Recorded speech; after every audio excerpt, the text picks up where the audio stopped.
सो है गाइस, आज का जो बैकएंड इंजीनियरिंग का टॉपिक है वो बहुत ही इंपॉर्टेंट और इंटरेस्टिंग होने वाला है। आज हम बात करेंगे पॉलिंग इन वेब एप्लीकेशन। पॉलिंग एक क्लाइंट और सर्वर के बीच में कम्युनिकेशन की एक बहुत ही बेहतरीन टेक्निक है, जिसमें हमारी जो क्लाइंट साइड है वो एट अ सर्टेन इंटरवल्स हमारे बैकएंड सर्वर से ये पूछती है कि उसके पास किसी भी तरह की कोई डाटा अपडेट है कि नहीं है। पॉलिंग कम्युनिकेशन पैटर्न के बारे में हमें एज अ बैकएंड इंजीनियर पता होना चाहिए, ताकि हम बेटर इंप्लीमेंटेशन डिसीजन ले पाए। हमें पता होना चाहिए कि शॉर्ट पॉलिंग, लॉन्ग पॉलिंग कैसे होती है, उसकी कोड इम्प्लीमेंटेशन क्या है, कहाँ पे जो है polling will be a better option and web sockets और let's just say server sent events will be an overkill. तो आज हम मेनली पॉलिंग के बारे में बात करेंगे कि एग्जैक्टली पॉलिंग है क्या, उसकी हिस्ट्री क्या है, what problem exactly polling solved, है ना, उसके एग्जैक्ट वर्किंग मैकेनिज्म क्या है, और कौन से वो रियल लाइफ सिनेरियोज हैं जहाँ पे आप पोलिंग का यूज करोगे, पोलिंग की ट्रेड ऑफ्स और उसके कोड इम्प्लीमेंटेशन के बारे में हम बात करेंगे। सो गाइस, मान लो तुम एक बैकएंड इंजीनियर हो इन लेट 90s, तो तुम्हें तुम्हें अपने यूजर्स को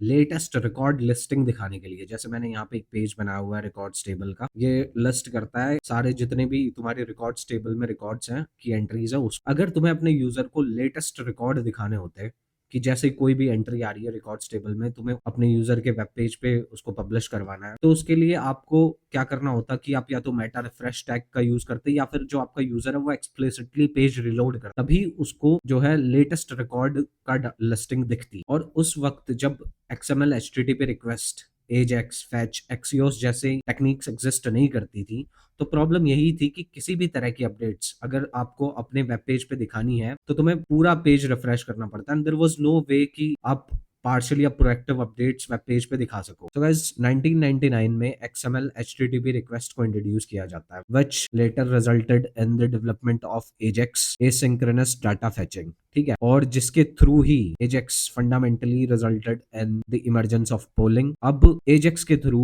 आप अपने पेजेस पे विदाउट रीलोड जो डायनामिक डाटा है उसको लोड कर सकते थे, और पोलिंग को अर्ली डेज में अडॉप्ट किया गूगल मैप्स में। ठीक है, आपने फेसबुक में भी जो चैट्स थी वो लॉन्ग पोलिंग का यूज करती थी, इवन जीमेल में भी पार्शली पोलिंग का यूज किया गया था, एंड ओवरऑल पोलिंग इमर्ज्ड कि मुझे किसी भी तरीके का डायनामिकली डाटा बैकग्राउंड में फैच करवाना है लेटेस्ट अपडेट्स को दिखाने के लिए, तो हम पोलिंग का यूज करने लगे। तो गाइज, अब एक लाइव एग्जांपल देखते हैं बहुत शॉर्ट पोलिंग और लॉन्ग पोलिंग का। ठीक है, तो बेसिकली मैं यहाँ पे फिल्टर लगा लेता हूँ फैच XHR का, जो कि है फैच और XML HTTP रिक्वेस्ट को ही सिर्फ दिखाएगा, वो जो मेरी एजेक्स रिक्वेस्ट जा रही है वो यहाँ पे दिखाएगा। तो अब जैसे ही मैं ये शॉर्ट पोल अनेबल करूंगा तो मेरे बैकएंड को हर 2 सेकंड के अंदर, जो कि मैंने इंटरवल सेट किया है, उसके ऊपर एक पोल रिक्वेस्ट जाने लग जाएगी कि तुम्हारे पास कोई नया रिकॉर्ड है कि नहीं है। और जैसे ही एक नया रिकॉर्ड इनपुट होगा, मैं यहाँ पे ले लेता हूँ इसको, अब जैसे ही एक नया रिकॉर्ड डलेगा ना, वो क्योंकि हर 2 सेकंड में मेरा क्लाइंट साइड पूछ रही है कि नई अपडेट है कि नहीं बैकएंड से,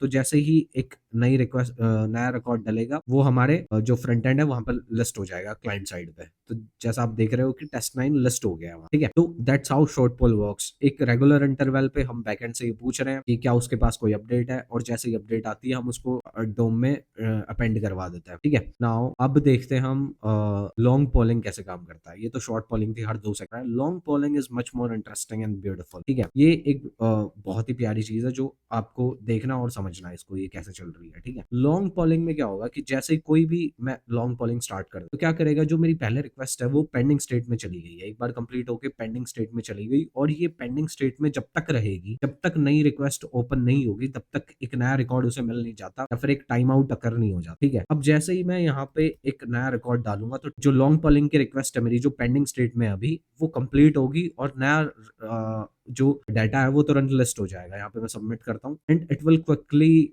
शो द लेटेस्ट रिकॉर्ड। ठीक है, मेरी वो रिक्वेस्ट कंप्लीट हो जाएगी और एक नई लॉन्ग पॉल रिक्वेस्ट खुल जाएगी इन पेंडिंग स्टेट, और वो भी जब कंप्लीट होगी, जब मेरी एक नया रिकॉर्ड मुझे मिल जाएगा, या मैं करंट अपडेट कर रहा हूँ, जैसे मैं टेस्ट 10 को अपडेट कर रहा हूँ, भी ये लॉन्ग पॉल रिक्वेस्ट कंप्लीट हो जाएगी और नया डाटा मुझे लाइव दिख जाएगा। टेस्ट 11 हो गया।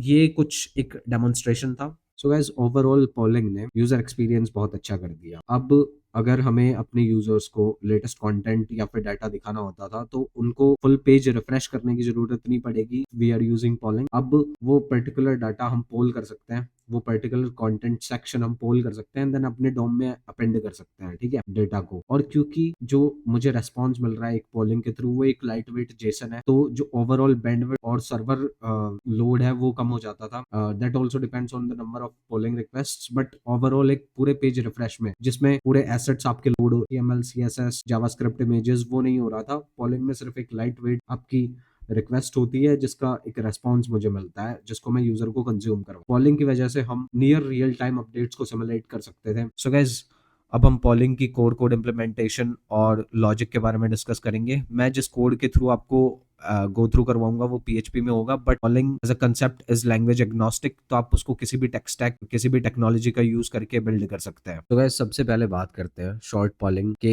इम्प्लीमेंटेशन और लॉजिक के बारे में। मैंने अपने कोड में jQuery Ajax का यूज करके शॉर्ट पॉलिंग को परफॉर्म करवाया है, जिसमें मैं जो हमारी लिस्टिंग फाइल है index.php, उसमें एक शॉर्ट पॉलिंग का एक फंक्शन बनाया है जो कि हर 2 सेकंड के अंदर रिकर्सिवली अपने आप को ही कॉल करता है, और ये एक पोस्ट रिक्वेस्ट परफॉर्म करता है हमारे बैकएंड सर्वर के ऊपर। और ये पोस्ट रिक्वेस्ट कंटेन करती है एक last updated on time stamp. ये last updated on time stamp होती है जो हमारे पास करंट लिस्टिंग है ना रिकॉर्ड्स की, उसमें से जो लेटेस्ट रिकॉर्ड है, latest last updated on time stamp है, उसको कंटेन करती है। और हर एक इटरेशन के बाद, हर 2 सेकंड के बाद पोस्ट रिक्वेस्ट में ये लास्ट अपडेटेड ऑन को पोस्ट करती है हमारी shortpoll.php फाइल के अंदर। जो हमारी shortpoll.php फाइल है वो क्या करती है कि जो incoming last updated on time stamp है उसको अपने जो करंट रिकॉर्ड्स है, करंट रिकॉर्ड्स की टेबल है, उसमें कंपेयर करती है कि जो अपडेटेड ऑन की कॉलम है वो क्या बड़ी है जो इनकमिंग लास्ट अपडेटेड ऑन आ रहा है हमारे पास उस टाइम स्टैम्प की वैल्यू से। अगर वैल्यू बड़ी होती है अपडेटेड ऑन, मतलब मेरा लेटेस्ट कोई रिकॉर्ड प्रेजेंट है रिकॉर्ड्स टेबल के अंदर, तो हम क्या करते हैं उस रिकॉर्ड को रिस्पॉन्स में भिजवा देते हैं, और हमारी क्लाइंट साइड उस रिकॉर्ड को लिस्ट भी कर देती है। जो मेरा फंक्शन है वो लिस्ट करवा, अपेंड करवा देता है टेबल के अंदर, और जो हमारी last updated on time stamp है क्लाइंट साइड में वो भी अपडेट हो जाती है। तो बेसिकली इन शॉर्ट हो क्या रहा होता है, हर 2 सेकंड के अंदर शॉर्ट पॉलिंग से हम सर्वर साइड को ये पूछते हैं कि इस पर्टिकुलर टाइम स्टैम्प के बाद कोई और रिकॉर्ड इंसर्ट या अपडेट हुआ है या नहीं हुआ है। अगर इंसर्ट या अपडेट हुआ होता है तो हम उसको अपने डोम में अपनी टेबल के अंदर अपेंड करवा देते हैं। अगर नहीं हुआ होता है तो हम जो last updated on time stamp है हमारे पास उसके अगेंस्ट चेक करते रहते हैं कि यार इसके बाद कोई रिकॉर्ड आया है या नहीं आया। और ये हर 2 सेकंड के बाद या एक स्पेसिफिक इंटरवल के बाद हम अपने बैकएंड सर्वर से पूछते रहते हैं कि नया रिकॉर्ड है क्या, नया रिकॉर्ड है क्या, नया रिकॉर्ड है क्या। और this is how short polling is performed. So guys, अब हम बात करते हैं लॉन्ग पॉलिंग के इम्प्लीमेंटेशन लॉजिक के बारे में। सो लॉन्ग पॉलिंग में जो क्लाइंट साइड हमारा कोड है वो ऑलमोस्ट सेम होता है एज ऑफ शॉर्ट पॉलिंग, लेकिन इसमें जो इंटरवल है वो सिग्निफिकेंटली बड़ा होता है। रिकर्शन का इंटरवल यहाँ पे मैंने 30 सेकंड्स रखा है। जो हमारा शॉर्ट पॉलिंग था उसमें हम 2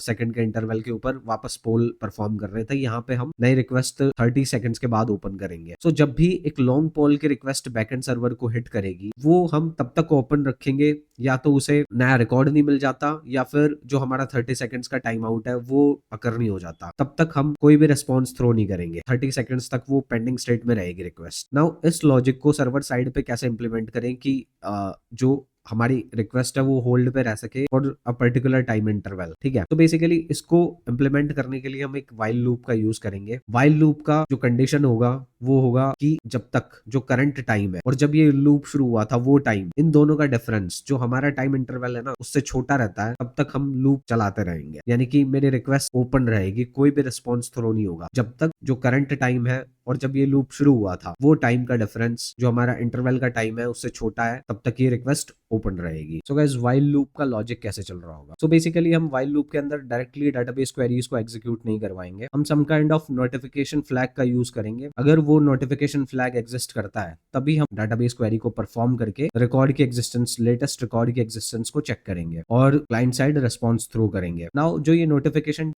फ्लैग है ये मेरे केस में है एक नोटिफिकेशन टेक्स्ट फाइल। मैं उस टेक्स्ट फाइल की एग्जिस्टेंस को चेक करता हूँ, और अगर मुझे वो नोटिफिकेशन टेक्स्ट फाइल मिलती है तो मैं क्वेरी एग्जीक्यूट करता हूँ, plus response client side throw करवाता हूँ और उस नोटिफिकेशन को डिलीट भी कर देता हूँ। अब जो ये नोटिफिकेशन फ्लैग है ये क्रिएट कब हो रहा है, ये क्रिएट हो रहा है जो मेरी create.php में मैंने, जब हम क्रिएशन के ऑपरेशन को परफॉर्म करते हैं लाइक इंसर्ट और अपडेट, तो मैं ये नोटिफिकेशन टेक्स्ट फाइल को बनवाता हूँ जिसकी एग्जिस्टेंस को हम अपनी longpoll.php में चेक करते हैं और बाद में चेक करने के बाद डिलीट डिलीट कर देता है। रियल लाइफ सिनेरियोज में आप जो फाइल एग्जिस्टेंस, फाइल फ्लैगिंग का यूज नहीं करोगे, फाइल बेस्ड नोटिफिकेशन का यूज नहीं करोगे, आप या तो RabbitMQ जैसे मैसेजिंग क्यूज का यूज करोगे नोटिफिकेशन को चेक करने के लिए, या फिर आप in memory caches like Redis का चेक यूज करोगे नोटिफिकेशन के लिए, और उनमें भी आपको मैसेजिंग क्यूज में या फिर कैश के अंदर डाटा स्टोर आपने इंसर्ट और अपडेट के ऊपर करवाना पड़ेगा और फिर उस नोटिफिकेशन को डिलीट भी करना पड़ेगा। So basically notification flag maintain करने का कारण ये है कि we don't want our source of truth in case database to be pulled inside the while loop. Okay, so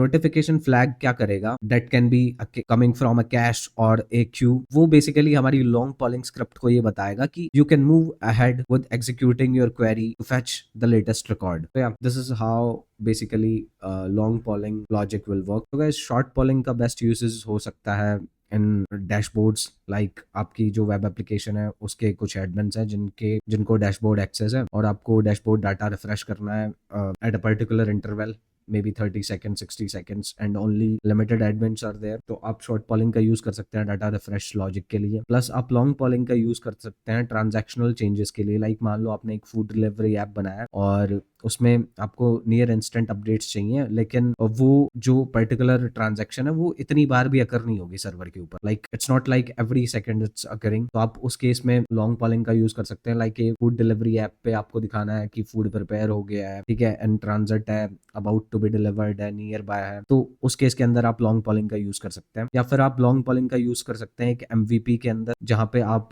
initially web sockets implement ना करना चाहें, आप शेयर्ड होस्टिंग पे हैं जहाँ पे उस एनवायरनमेंट में वेब सॉकेट्स पॉसिबल नहीं होंगे, तो आप लॉन्ग पॉलिंग का यूज कर सकते हैं as a fall back from the web socket. I hope आप लोगों को पॉलिंग समझ में आई होगी। मैं ये कोड पूरा अपनी यूट्यूब डिस्क्रिप्शन, वीडियो डिस्क्रिप्शन के अंदर डाल दूंगा, आप पूरा सोर्स कोड डाउनलोड कर सकते हैं। कुछ नहीं समझ में आया तो मुझसे पूछ सकते हैं।